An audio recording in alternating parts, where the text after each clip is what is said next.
Plebes, ahora les voy a mostrar cómo suenan los registros, los famosos botoncitos que están aquí. Cabe aclarar que es de 5 registros, no cambia de tono. Voy a tocar una canción en cada uno de los registros, la misma, para que vean la diferencia de cómo se escucha con cada uno de los registros. Ahí le va. Vamos a empezar con el clarinete.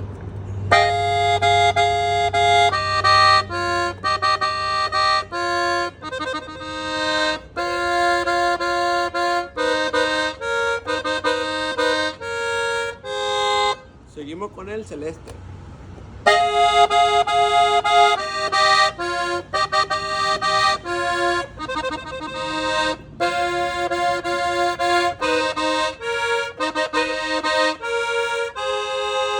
Seguimos con el máster.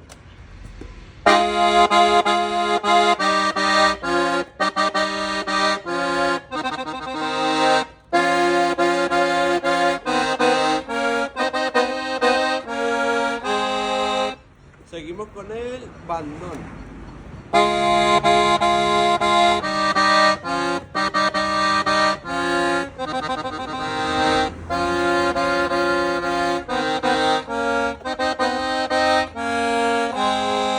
Seguimos con el basón.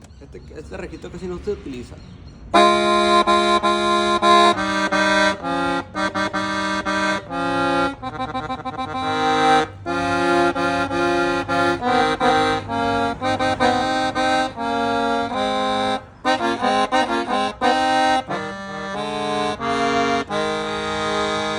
Déjenlo en los comentarios a ver si saben qué canción es.